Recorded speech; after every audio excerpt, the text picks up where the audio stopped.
For 27 years, a wall of concrete and steel split a city, a nation, and a world in two. Families were torn apart mid-sentence, mid-embrace, mid-life. And on one ordinary evening in November 1989, that wall did not fall because an army stormed it or because a revolution planned it. It fell because of a mistake. A single sentence spoken by a nervous man who wasn't even sure what he was announcing. To understand how one confused answer could unravel an empire, you have to go back to the beginning.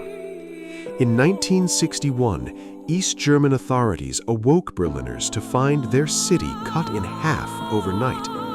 Barbed wire became concrete. Concrete became watchtowers.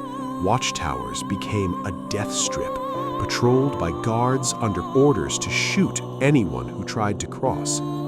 For nearly 3 decades, over 100 people would die attempting escape, their names quietly buried by a state that controlled everything, except, eventually, the truth.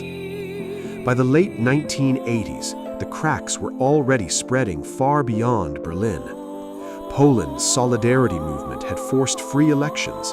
Hungary had quietly begun dismantling its own border fence with Austria, allowing East Germans to slip toward the West through a side door nobody expected to open. Mikhail Gorbachev, reforming the Soviet Union from within, made it clear that Moscow's tanks would not be coming to save Eastern Europe's old guard this time. The ground was shifting, and East Germany's leadership knew it, even as they insisted publicly that nothing would change. Inside East Germany itself, the pressure was becoming impossible to contain. Every week, tens of thousands filled the streets of Leipzig and Dresden, chanting for freedom in numbers too large to arrest. The government scrambled to offer something, anything, to ease the unrest, without admitting the system itself was failing. And so, on the evening of November 9th, 1989, a mid-level East German official named Günter Schabowski walked into a press conference carrying a note he had barely had time to read. The note outlined new, loosened travel rules, a bureaucratic adjustment meant to take effect gradually, with proper permits at a future date still to be determined. But Schabowski hadn't been briefed on the details. When a reporter pressed him on when the new rules would begin, he hesitated, shuffled his papers, and said the words that would end an era, as far as he knew, immediately, without delay.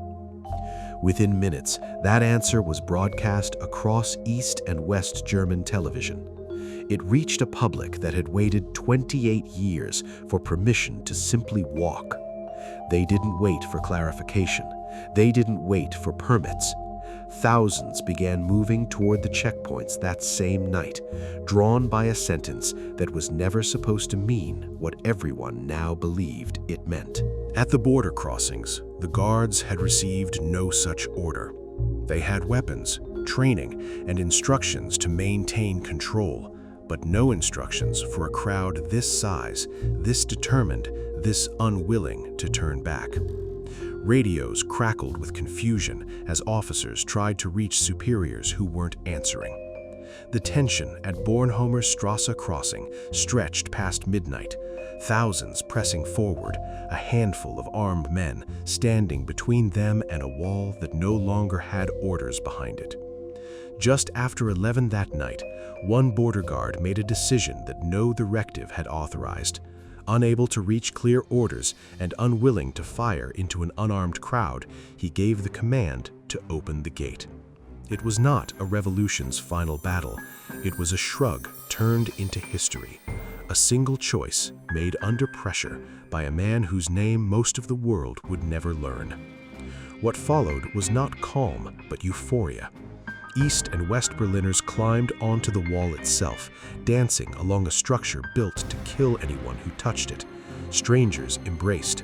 Champagne appeared from nowhere. Someone brought a chisel.